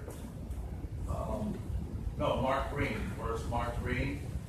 That came in almost a tie, and then they had this big meeting. Every single Democrat in New York State came there to pressure Freddie Ferraro not to do a recount. Not that I like Freddie Ferraro, but they didn't want another deacon. So and then the other one where Sharpton beat Ruth Messenger. So there's two examples of the Democrats sabotaging their own elections so that they can get their own candidates in for whatever political gains they perceive they needed. That's why we had Giuliani and Bloomberg for all these years, because they're infighting within the Democrats. So then when it finally happens to them, they start crying. And then when the courageous Jill Stein, who I believe did get to 5%, goes and challenges them, they say, how dare you? So the Democrats, and even John Kerry and Al Gore didn't fight for their own elections. So that's the problem. Anyone who thinks we're going to fix it within the Democratic Party is insane. We're not going to fix it within the Democratic Party. Presidential candidate Stein, could you respond to that, please?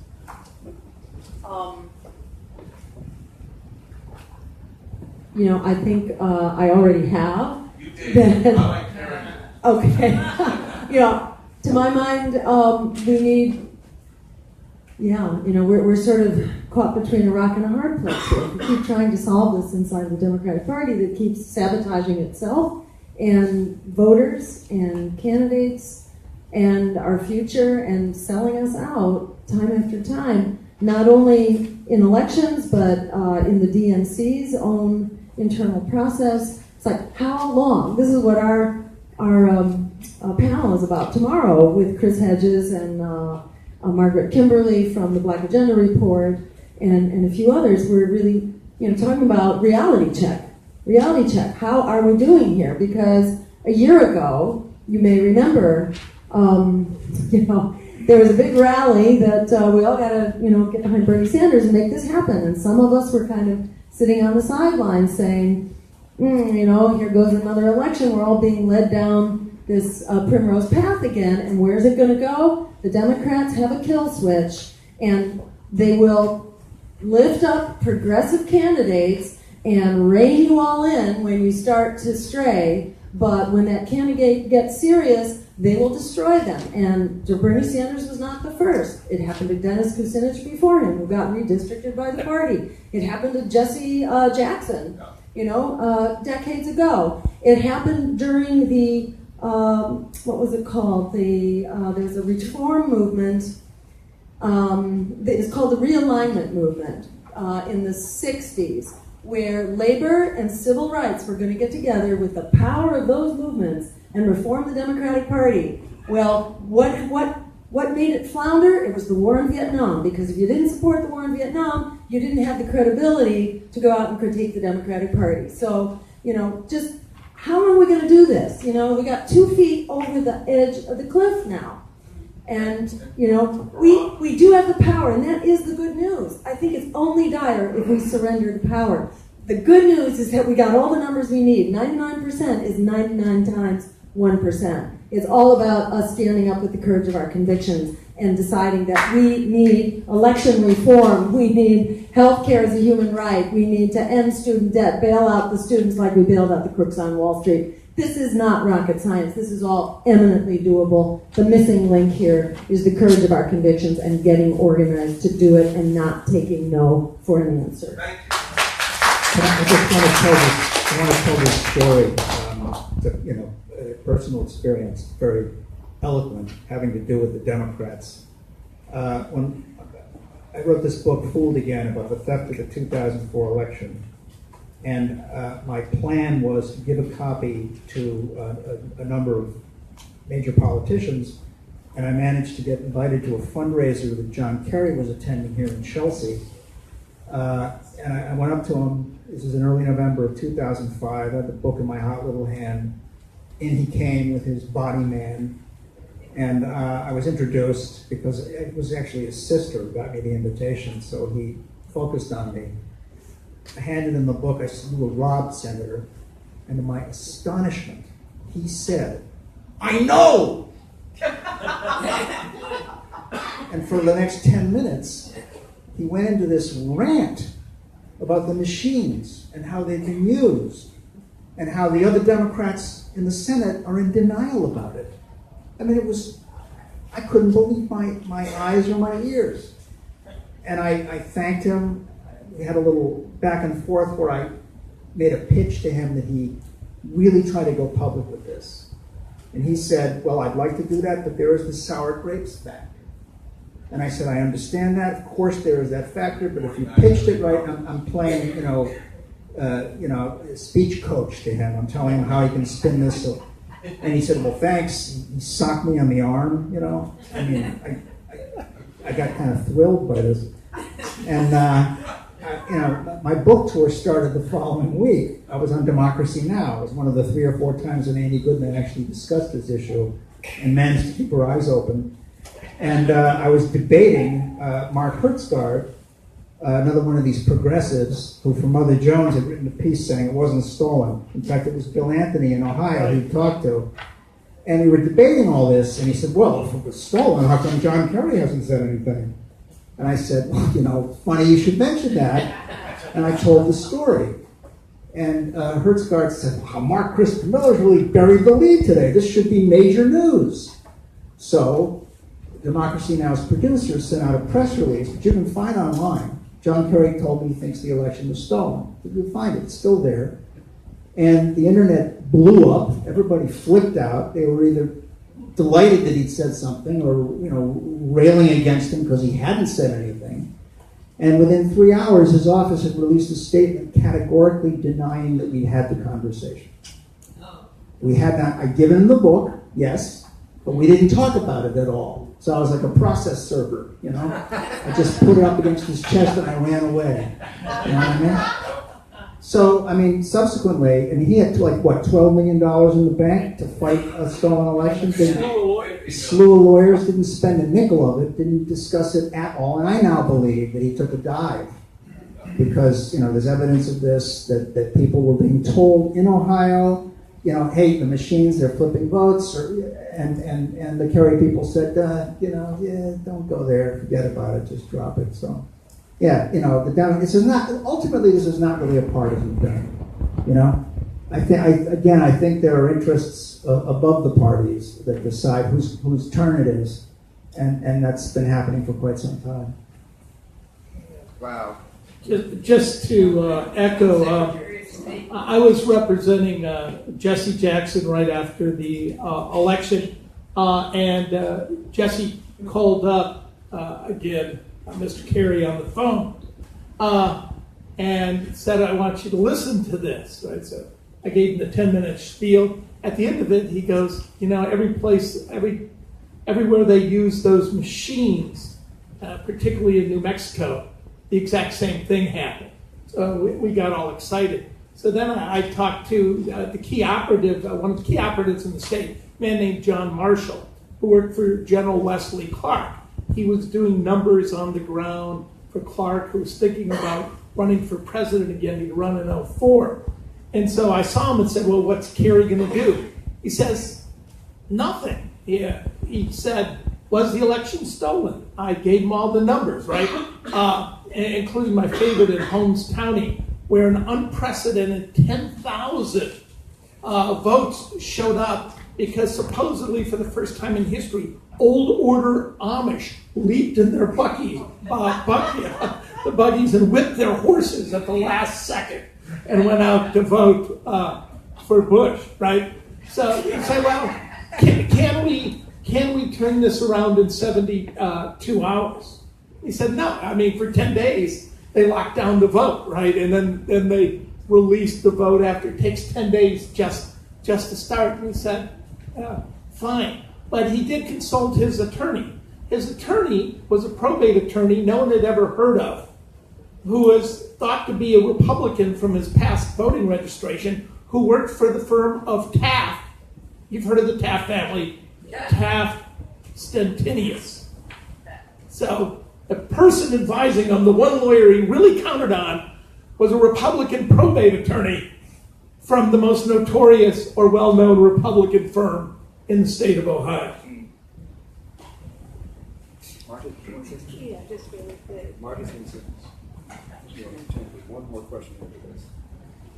Ray Kerry versus Bush in Ohio in 2004. Ray Kerry versus Bush in Ohio in 2004.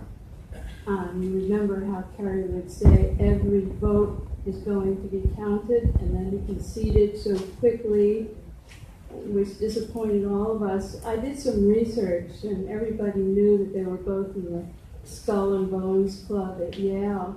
And I read further about Skull and Bones, and there's this decorum where you pledge to support each other professionally no matter what once you graduate from college and go out into the world. So I was wondering if that might have explained why Kerry conceded so quickly. And, in a very general sense, I think it's clear. I mean, since Occupy, brought out the 99% and the 1%, and since Edward Snowden, showed about what was happening in terms of surveillance, the picture that the media has always presented to us about this country is that it's divided, Democratic and Republican, and, it's sort of an ongoing Super Bowl, and it's presented almost like a sports event. And this idea that your interests are represented by this party and your interests are represented by that party, it really is becoming unavoidably clear that the public is the enemy, and that there is a division that is not 50-50 or Democrats or Republicans. It really is the elites, the top elites, and the public, and it's really a battle over knowledge. Knowledge is power, and they want to know everything possible about us, including obviously our shopping habits and everything, so we can be better consumers and buy more shit. But they want to know as much as possible about us and make sure we know as little as possible about them. And this area of elections is sort of a subspecies of that overall battle, because this is something that, again, those are our ballots. This is our election. This is the people, we the people. And instead, it's making sure that we don't know about the processes of registration, making sure that we sure as hell don't know about the processes of vote counting. And so it is a battle over knowledge, and it is really 99% to 1%, as Jill alluded. We do have the power, but it requires an enormous awakening. Nothing technical is difficult, but the awakening part and the focusing part and the determination and the fierceness and the insistence. Public pressure won't do it. When you get 99% re-election on an 8% approval rating, you stop worrying about public pressure. So it has to go beyond public pressure. It has to be public insistence. This is what we demand, or we're stopping the wheels from turning. And that is really which corner of the room so much of this has been coming from, just because of the evidence, the one-sidedness of the evidence. But at some point, it really is those Trump voters, they're being screwed too. And the people of this country at some point will recognize that we are the 99% in effect. We are the enemy, and we are being deprived of vital information, while all the information about us is being taken and used in many cases against us. So that is the new, the new battle lines, and I think it's very general, and elections are just a subset of that overall transformation. Okay. I wanted to mention one of the books on the bibliography I handed out is Jeff Halper's War Against the People, in which he talks about exactly what Jonathan was saying. He even calls it endo-colonialism. Now, in the interest of time, I'm going to ask each person, I see 3 hands up, to state their question, and then I'm going to have the panelists answer a combination of the questions. And this gentleman was first.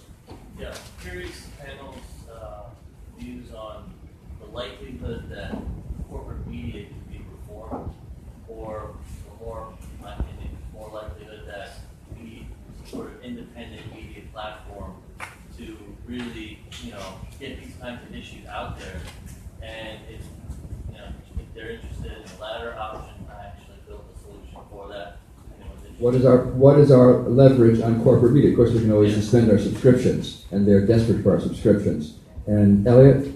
Question for Bob. What happened to the RICO lawsuit against the computer companies and the media for publicity? I can't find out anything. Is that what the lawsuit's still going? Just a funny note, I had a viral video in election that I went down to board elections. I shot my mouth off. It was put on YouTube. Got 3 million hits.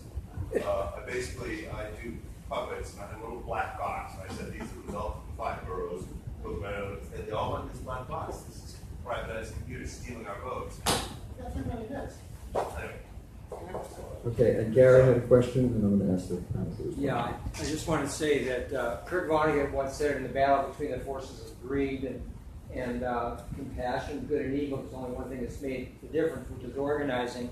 Jonathan said we have to insist. My question is, if we could get enough people in every state capital to basically close it down until they pass voting as a national holiday, automatic registration, and hand-counted paper ballots, can I have 2 minutes to explain the technology we're developing to make that possible, to finally get those numbers in one place at one time, based on the fact that there are enough people now that are angry, mad, and they want a simple way to know where to go when, and to know that if enough other people show up in Columbus, Ohio, I'll show up too to shut the city down until they pass that. And I'd like to get a minute. My question is, can I get a minute Do you have a to explain website that? or an email address that interested people could email you? My email is David v. Goliath, David versus Goliath, David v. Goliath at Gmail. The app will be, there'll be a website up very soon. It's called winwisely.org. But I can also explain it in a minute if you want to give me the time. WinWisely.org. But if you want to give me the time, I can explain it in a minute. It can be at the next panel, maybe. Go, you got a minute. Okay, well, the first concept behind this app is basically Kickstarter meets movement organizing. And you all know how Kickstarter works, I assume. So if you knew that the organizers, let's say in Columbus, Ohio, the capital of Ohio, so that we can shut the Capitol down